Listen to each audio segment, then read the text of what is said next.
Bonjour chers pianistes, bienvenue dans l'épisode 38 du podcast Piano Forte. Aujourd'hui, on va parler de quand est-ce que c'est le temps de changer de piano. Est-ce qu'il y a un bon moment pour changer de piano? Est-ce qu'il y a un moment où est-ce que tous les pianistes envisagent de changer de piano? C'est ce qu'on va regarder.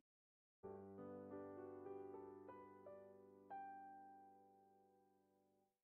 sais, quand on commence, là, on n'achète pas nécessairement le piano le plus haut de gamme, c'est bien normal, tu sais. Puis moi, je suis la première à dire que n'importe quel piano, c'est mieux que pas de piano du tout, OK? Fait que si t'es cliqué sur l'épisode de podcast parce que tu es à la recherche de conseils pour choisir ton premier ou ton prochain piano, j'ai un guide qui compare les avantages, les inconvénients des 3 types de pianos, les pianos à queue, les pianos droits, les pianos numériques. Je suggère des marques, des modèles que j'aime dans chaque catégorie, puis quoi prendre en compte quand tu vas choisir. Donc, quand tu vas sur mon site web, dans la section gratuité, tu as toutes sortes de choses. Tu peux essayer gratuitement mon programme de piano pendant 7 jours. Tu peux faire un quiz pour savoir c'est quoi ton niveau de piano. J'ai des partitions gratuites. Et éventuellement, j'ai le guide pour l'achat d'un piano. Donc, on clique là-dessus. C'est un article de blog, tout simplement. Hein? Donc, c'est totalement gratuit. Il n'y a pas d'adresse courriel à donner, rien. Et c'est dans cet article-là que je détaille quoi considérer quand on achète un piano à queue, un piano droit. Et la 3e section concerne les pianos numériques. Et voilà pour mon guide pour l'achat d'un piano. Puis si tu penses acheter un petit piano à bas prix, moins de 600 $ canadiens, va écouter l'épisode 22 du podcast. Je te parle de tout ce que ça implique, ce genre de piano-là à bas prix. Mais là, le sujet de mon épisode d'aujourd'hui, qui m'a été inspiré par une question d'une élève qui me demandait si elle méritait d'avoir un nouveau piano, c'est quand est-ce que c'est le temps de changer de piano. OK? Puis si tu me connais, tu sais que j'aime vraiment pas ça, l'aspect de méritocratie ou l'élitisme qui peut venir avec l'apprentissage du piano tout autour de ça. Moi, je pense que tout le monde a le droit d'apprendre de la façon qu'il veut, qu'il a le droit de jouer sur l'instrument de son choix. C'est aucunement une question de mérite. Mais la question reste bonne quand même et voici ce que je lui avais répondu. Au début, quand on commence à jouer du piano, là, on réalise pas tout le temps si un instrument est bon ou moins bon. Est-ce qu'il joue bien ou mal? De toute façon, on n'est pas super à l'aise sur l'instrument. Fait qu'est-ce qui est la faute du piano? Qu'est-ce qui est notre faute? Ben, c'est pas clair, tu sais. Ça, c'est normal. Mais à partir du moment où ce que tu sens que ton piano répond plus comme tu veux, c'est le temps de penser à changer. C'est pas tant une question de niveau atteint, c'est plus une question d'expérience musicale, tu sais.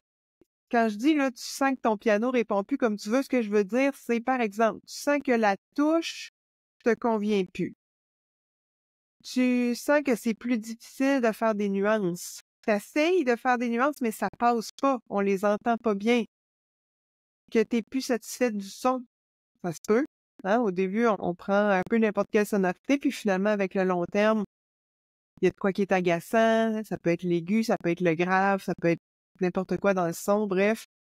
Si tu sens que les notes ne sonnent pas toutes égales, ça arrive hein, sur des pianos, peut-être pas des pianos numériques, peut-être des pianos numériques bas de gamme, on remarque, mais moi, j'y pensais surtout sur des pianos acoustiques, où est-ce que touché, là, il y a des notes qui enfoncent vite, des notes qui enfoncent moins vite, plus creux, moins creux, hein, des fois, on sent cette différence-là. Si le clavier est pas égal puis que ça commence à te déranger, c'est un indice. S'il faut que tu articules plus que nécessaire pour que ta note soit entendue, ben tout ça, quand tu commences à te rendre compte de ça sur ton piano, c'est un signe que tu as assez d'expérience sur ton instrument, puis ben c'est des signes qu'il y a quelque chose à faire. Soit que ça va être de changer de piano, soit que ça va être de faire des réparations. Hein, ça se peut que ce soit juste ça aussi, qu'on puisse garder le même piano, mais qu'en ayant des ajustements, les pianos acoustiques entre autres, là, en ayant des ajustements, on peut conserver notre même piano. Mais ça se peut aussi que ce soit le signe que c'est le temps de changer de piano. Donc ensuite, quel piano choisir? Ben, c'est très personnel. Hein? Puis il y en a qui vont prioriser la sensation du toucher, il y en a qui vont prioriser le son, ou il y en a qui vont prioriser le budget. Hein? C'est pas pareil pour tout le monde, mais souvent quand on va aller en magasin essayer des pianos, parce que oui, c'est ce que je te suggère de faire, OK? On a beau avoir les meilleurs commentaires, les meilleures ressources sur Internet pour trouver les avis sur les différents pianos, évidemment, on peut passer par là dans notre recherche, mais je pense qu'il faut pas se fier juste là-dessus avant d'acheter un piano, le commander en ligne et recevoir ça chez nous. Hein, il faut être allé l'essayer. C'est beaucoup une question de feeling, la musique. Quand on va en magasin, essayer des pianos, ben souvent, on va avoir un ou deux coups de cœur. Ça, tu sais, il va y en avoir qu'on va préférer et là, qui vont répondre à nos critères. Puis là, ben à la fin, c'est le budget qui tranche souvent. Si je commence par parler des pianos numériques, côté budget, justement, ben, tu peux t'acheter un piano numérique usagé de moins de 10-15 ans sans hésiter. En faisant des vérifications de base, là. Je parle dans mon guide de vérifier si toutes les touches fonctionnent, la pédale, les différents sons, le métronome. Tu sais, ça prend pas un bac en piano là, pour réussir à vérifier ces choses-là. Donc, on peut commencer par ça. Puis, moins de 10 ans, 15 ans, on est à l'aise avec ça. Plus vieux que ça, c'est qu'il va y avoir tellement de pianos qui vont avoir évolué puis qui vont être meilleurs que le rapport qualité-prix, finalement, à moins que ce soit vraiment, vraiment pas cher, ça sera peut-être pas l'idéal. Donc, côté prix, pour te donner une idée, si tu mets plus que 2000 $, et plus sur un piano numérique, c'est un achat à vie, probablement. Hein, à moins que tu deviennes professionnel puis que tu aies des besoins beaucoup plus pointus de sonorité, un piano de stage, des affaires comme ça. Si tu mets plus que 2000 $, il va te plaire longtemps ton piano numérique. Tu vas pouvoir te fier que c'est un achat à long terme et qui va avoir une bonne valeur de revente. Si tu mets entre 600-800 $ et 2000 $, tu es dans la moyenne pour les pianos numériques. Tu vas en être satisfait pendant plusieurs années. C'est possible qu'un jour, tu te sentes limité sur ton instrument, qu'il y ait des choses comme je parlais tantôt, peut-être la sonorité, peut-être la capacité de faire des nuances. C'est possible que tu te sentes limité. C'est possible que tu vois jamais le bout de ces pianos-là non plus. Hein, c'est des bons pianos numériques qu'on peut avoir. Et c'est dans cette tranche de prix-là que je suggère d'aller comme premier instrument. Je sais que ça peut paraître des fois mettre 1000 $ sur un instrument quand on sait pas trop si on va aimer ça, mais j'en ai parlé dans mon épisode 22 justement, mais peut-être la location d'un instrument comme celui-là. Pensez à la possibilité de le revendre après, qui va avoir une meilleure valeur. Donc, au bout du compte, on va avoir payé 800 000 $, puis on va le revendre 600, 800. On va avoir payé, tu sais, quelques centaines de dollars pour l'avoir essayé pendant 6 mois, par exemple, 1 an. Ça a de l'allure, hein, au bout du compte. Ensuite de ça, si tu mets en dessous de 600-800 $ pour un piano numérique, attends-toi à changer après 1 an, à peu près. C'est des instruments qui n'ont pas la touche piano, avec une résistance, puis c'est très, très, très difficile de faire des nuances là-dessus et d'avoir un beau son. C'est des sons qui sont créés numériquement, et bien que ça se peut qu'il y ait des sons qui soient agréables à l'oreille, tu sais, ultimement, en tout cas, tout dépendant évidemment de la personne, là, puis de nos besoins, mais en général, quand on veut jouer du piano, c'est pas cette sonorité-là qu'on veut avoir. Ça fait pendant un temps. C'est mieux d'avoir ça que de pas avoir de piano puis de jamais commencer à jouer. OK, ça, c'est garanti.